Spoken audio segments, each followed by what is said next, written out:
At magandang hapon po sa ating lahat, sa ating ginagalang, rinerespeto at hinahangaan kay Pangulong Rodrigo Roa Duterte, sa inyo pong lahat dito sa loob at labas ng bulwagang ito.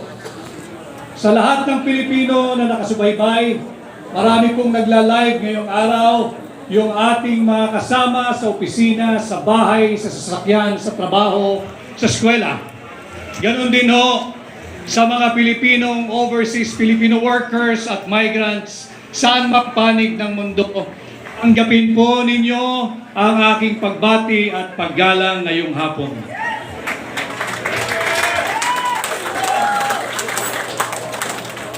Ako po ay nagpapasalamat at ako'y gabilang sa inyong programa ngayong hapon. Salamat kay Pangulong Duterte at ako'y isinama dito sa tinatawag nating Duterte Senatorial Candidates.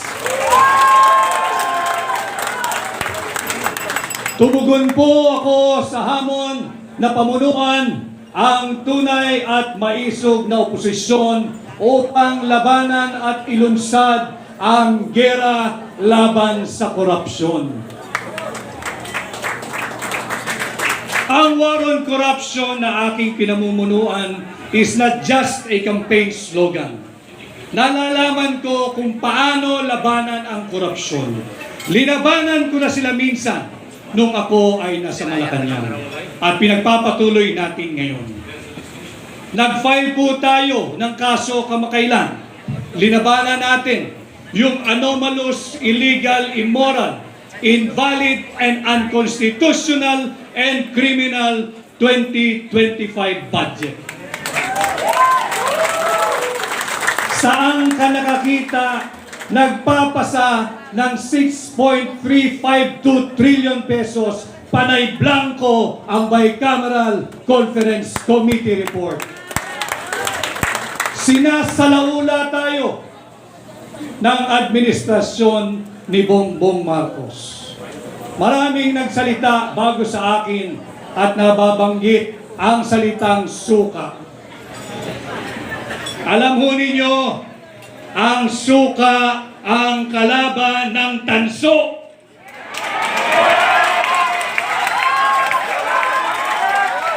Ang suka ang kalaban ng pekeng ginto.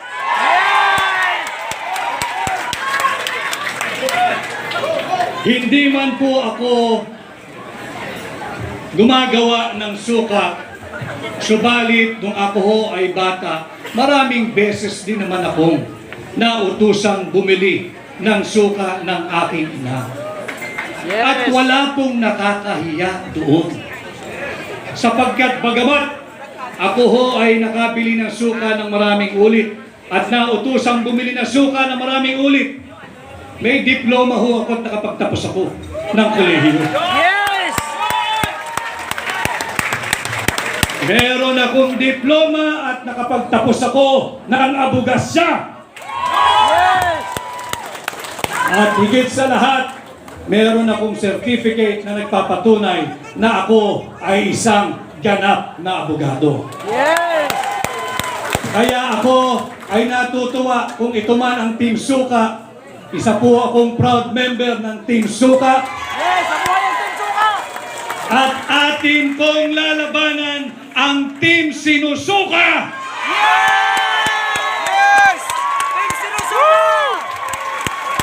Susuka! Team Sinusuka! Suka! Suka! Labanan natin ang mga mambubudol. Team Suka!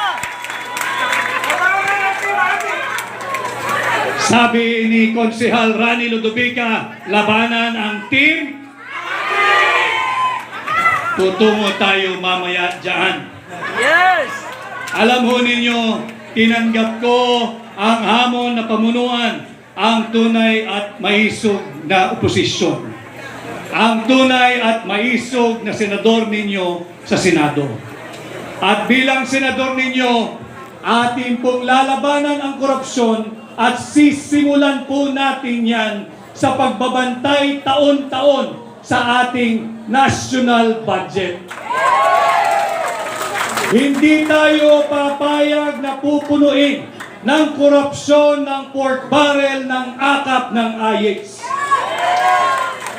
Babantayan natin taon-taon ang ating national budget nang sa ganon, hindi na magkaroon ito ng 28 blanco at nauwi sa tinatawag nating GAA.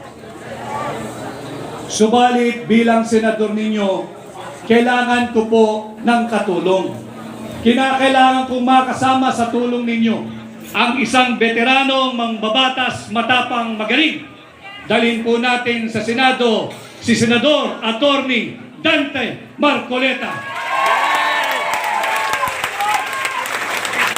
At hindi lamang po isa, kinakailangan pa nating magsasama ng isang veteranong abogado. Matagal na hong naglingkod dito sa mababang kapulungan. At minsan ding naging Chief of Staff sa Senado. Ang matagal ko ng kaibigan, dalhin din natin sa Senado, kasama kong magbabantay ng tao ng budget, si Senador Attorney Raul Lambino. Yes!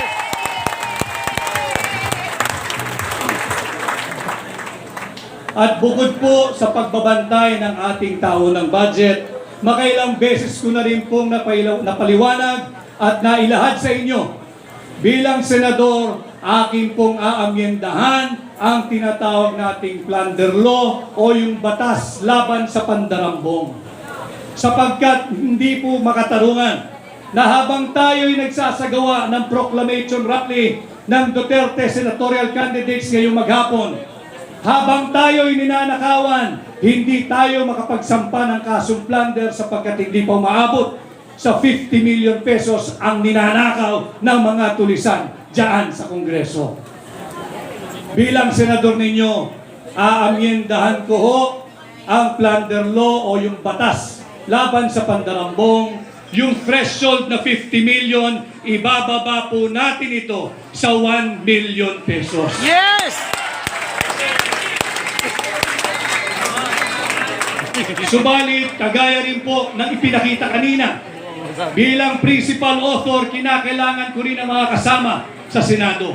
Kinakailangan nating kasama na hahabulin ang mga magnanakaw sa Malacanang. Kinakailangan natin ibalik ang aking makakasama, ibalik natin sa Senado, Senador Bongo! Yes! Bongo!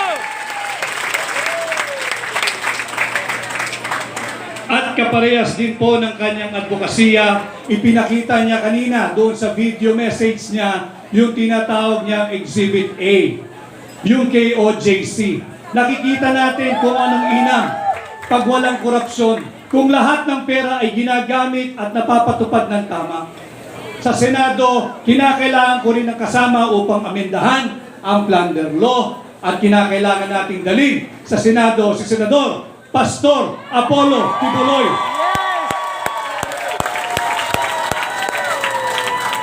At pag naamyendahan po natin ang plunder law, isa sa batas ko po ang pagbabalik ng death penalty sa lahat ng magnanakaw sa pera nating mga Pilipino. Bitagin! At hindi pa ho nabubuo dyan ang Duterte senatorial candidates. Pag nagawa na po natin yan, meron na tayong pagbabantay sa budget, meron na tayong pagbabantay at pag-aminda sa plunder law, ang pagbabalik ng death penalty, lalabanan din natin ang muling paglaganap ng iligal na droga.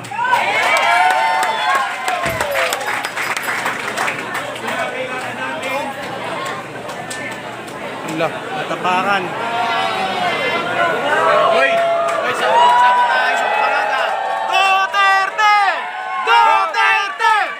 Duterte! Duterte! Duterte! Duterte! Duterte! Sabi tayo sa mga mamsayo. Natapakan niya, natapakan. Dahil kasayan ninyo ako ng mikropono, malakas.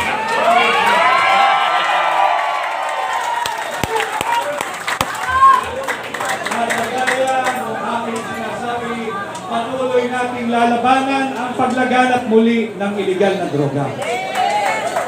Bilang senador, ipapanukala ko ang pag-amyenda dito sa batas na nagtatag sa Philippine Drug Enforcement Agency. Higit nating palalakasin ang PIDEA. Bibigyan natin itong kapangyarihang magsagawa ng taunang mandatory drug testing sa lahat ng tao sa gobyerno. Mandatory drug testing parehas sa elected at appointed official ng ating pamahalaan. Yes! Walang exemption. Sisimulan natin ito sa Malacanang. Yes! Drug test na yan!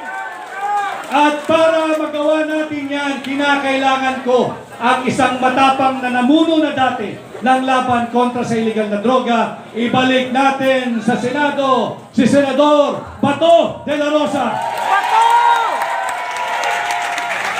Taga mo sa bato!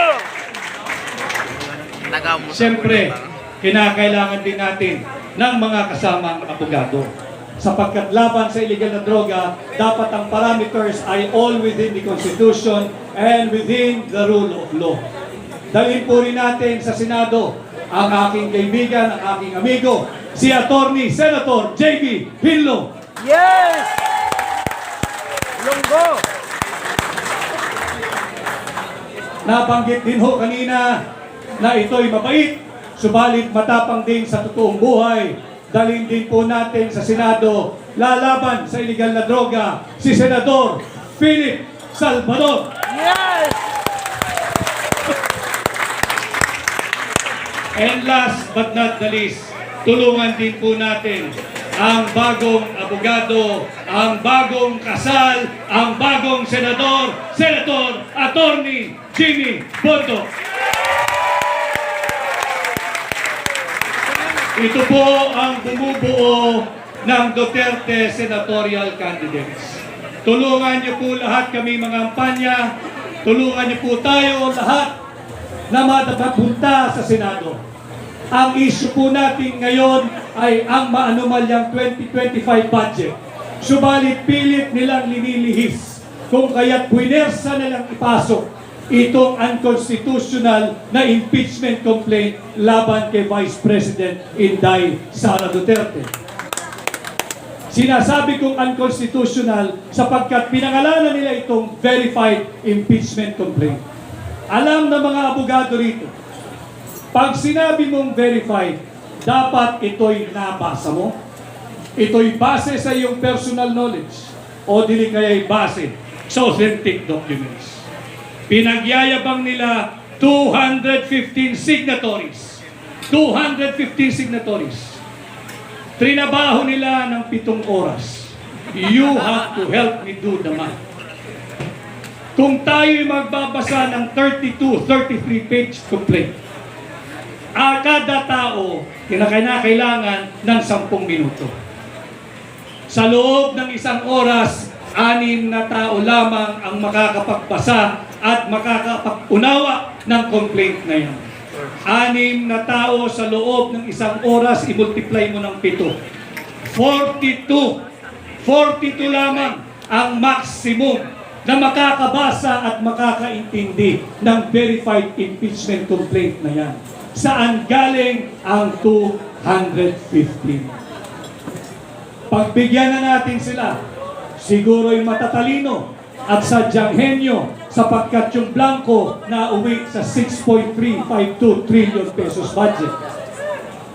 Kung makakabas po ay 2 mambabatas kada 10 minuto, meron lamang pong makakapirma at makakaunawa ng 12 sa loob ng 1 oras.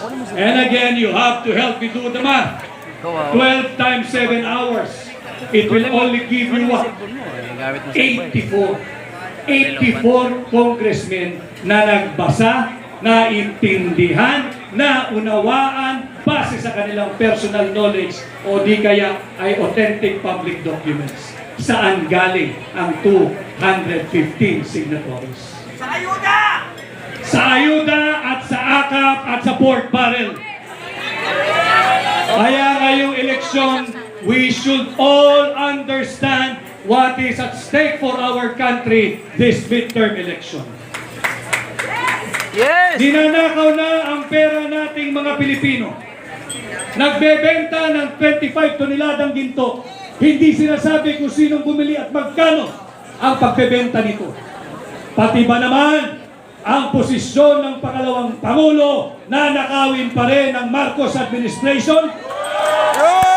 Direkta sa mga! Kaya importante, mahalaga na tayo'y nagkakaintindihan. Let us protect the 32 million Filipinos who legally, constitutionally, lawfully, and democratically elected Vice President Inday Sara Duterte para ating maging pangalawang Pangulo. Huwag nating hayaang nakawin ng iilang elitistang mangbabatas ang pangalawang Pangulo mula kay Inday Sara Duterte. Mahalagang pinag-uusapan natin ito para matulungan ninyo kaming higit at dalhin ninyo ang Duterte senatorial candidate sa Senado at ating poprotektahan hindi lamang si Vice President Inday Sara Duterte, hindi lamang ang Office of the Vice President, kung hindi ang sagradong mandato ng 32 milyong Pilipino na ninanakaw ng ilang elitistang mambabatas. At muli ho, ako'y nagpapasalamat sa inyong mainit na pagtanggap. Sana ho ay matulungan ninyo kung ipangampanya sa inyong pamilya, sa inyong kamag-anak, kaskwela, kapitbahay, kaibigan, at sa lahat ng kakilalang Pilipino saan mang panig ng mundo. Ako po muli ay si Attorney Vic Rodriguez, number 56, Pilipino, abogado, maisog,